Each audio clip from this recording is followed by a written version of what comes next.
کی ہے۔ حضرت عمر بن شعیب اپنے باپ اور دادا سے روایت کرتے ہیں، وہ فرماتے رسول اکرم صلی اللہ علیہ وسلم نے فرمایا لا یحل لرجل ان یفرق بین اثنین الا باذنہما۔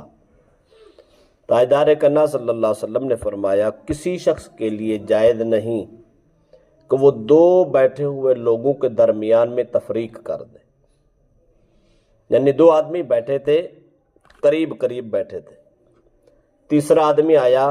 اس نے کہا جی دور ہو جاؤ، وہ درمیان میں بیٹھ گیا۔ اللہ کے نبی نے فرمایا کسی شخص کے لیے جائز نہیں ہے الا باذنہما، ہاں اگر وہ اجازت دے دیں تو پھر جائز۔ یعنی دو آدمی بیٹھے ہوں، آپ تشریف لائے، آپ نے بیٹھنا ہے اور آپ درمیان میں بیٹھنا چاہتے ان سے پوچھ لینا چاہیے کہ بھائی اجازت ہو تو بیٹھ جاؤ۔ وہ کہہ دے جی بیٹھ جاؤ تو وہاں بیٹھ جانا چاہیے، وہ اگر کہے نہیں ادھر سے بیٹھ جاؤ تو پھر ادھر ہی بیٹھنا چاہیے۔ نہ جانے وہ دو آدمی اکٹھے کیوں بیٹھے ہیں، کوئی بات کر رہے ہیں، کوئی ضرورت ہے، کوئی ان کے آپس میں محبت ہے، کس مقصد کو بیٹھے ہیں؟ اگر آپ درمیان میں آ کر بیٹھیں گے تو ان کا سارا مقصد ہی فوت ہو جاتا۔ تو اس لیے شریعت نے اس بات کی اجازت نہیں دی، خواہ وہ مسجد میں ہوں، خواہ کسی اور مجلس میں ہوں، کسی بھی جگہ پہ ہوں، دو آدمی پہلے بیٹھے ان کے درمیان خلل نہیں ڈالنا چاہیے، ہاں اگر اجازت دے تو پھر بیٹھ سکتے ہیں۔ حضرت حذیفہ بن یمان رضی اللہ تعالیٰ عنہ فرماتے ہیں کہ رسول اکرم صلی اللہ علیہ وسلم نے فرمایا لعن جلسا وسط الحلق، جو آدمی حلقے کے درمیان میں بیٹھ جائے، اللہ کے نبی نے اس پہ لعنت کی ہے۔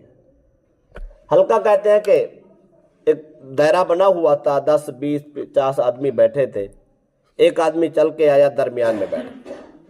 وڈا ڈیرا بن کے درمیان میں آ کے ڈیرا لگا لیا۔ اللہ کے نبی نے اس کو ناپسند کیا ہے بلکہ لعنت کی ہے۔ اگلے حدیث کے الفاظ وہ یہ ہے کہ نبی اکرم صلی اللہ علیہ وسلم نے بھی لعنت کیا، خود رب نے بھی ان پہ لعنت کی۔ تو اس کا مطلب ہے اس انداز میں نہیں بیٹھنا چاہیے۔ یہ اصل نا چوک چوراہے یا کسی اڈے پہ ایسا ہوتا ہے، مثلا کوئی ہوٹل پہ لوگ بیٹھے ہیں، پمپ پہ بیٹھے ہیں، کوئی ایسی جگہ پہ بیٹھا ہے، شغل کر رہے ہو، تو کیا ہوتا ہے سارے حلقہ بنا لیتے ہیں، درمیان میں ایک آدمی بٹھا دیتے ہیں جو مشغلے کرتا ہے، چٹکلے بیان کرتا ہے، مزاح کرتا ہے، اور وہ سچی جھوٹی ساری سنا رہا ہوتا ہے، تو وہ سارے جو ہے نا ایک دم اس کے ساتھ مل کے وہ خچنما عجیب سا ماحول بنایا ہوتا ہے۔ تو اس حلقے پہ رب نے لعنت کی، رب کے رسول نے لعنت کی۔ پہلی تو بات اگر ایسا حلقہ لگا ہوا ہو تو وہاں بیٹھنا نہیں چاہیے۔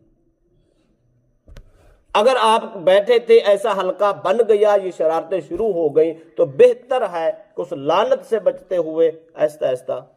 اٹھ کے چلے، تب ہی لعنت سے بچ سکتے ہیں، ورنہ اس ماحول میں تو بچنا ہی مشکل ہے۔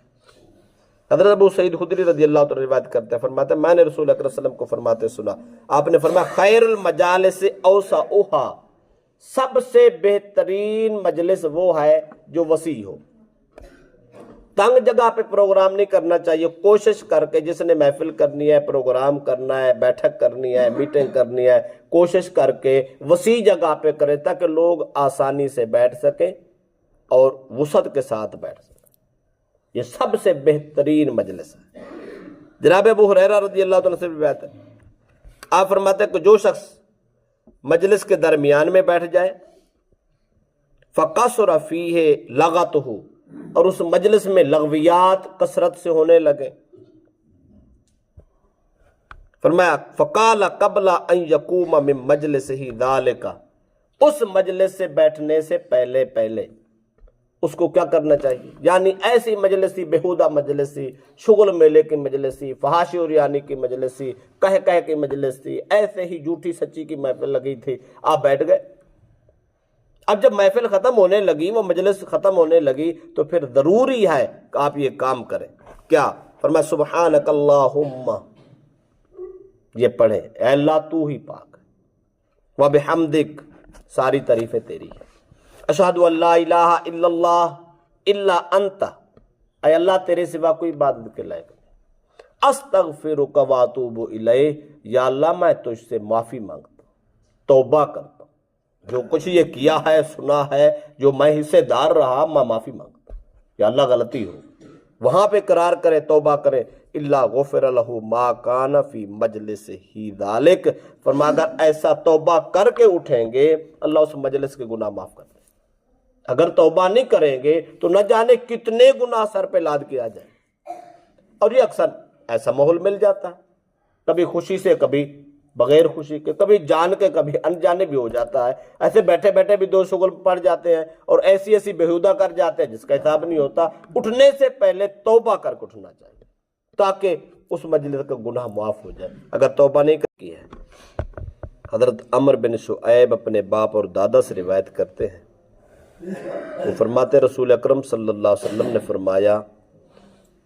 لا یحل لرجل ان یفرق بین اثنین الا باذنہما،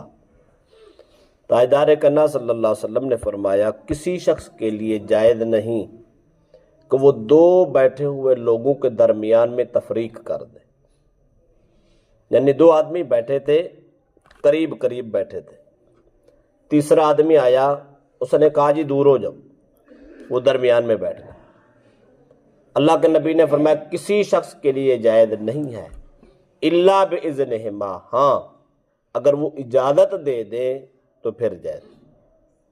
یعنی دو آدمی بیٹھے ہوں، آپ تشریف لائے، آپ نے بیٹھنا ہے اور آپ درمیان میں بیٹھنا چاہتے ان سے پوچھ لینا چاہیے کہ بھائی اجازت ہو تو بیٹھ جاؤ، وہ کہہ دیں جی بیٹھ جاؤ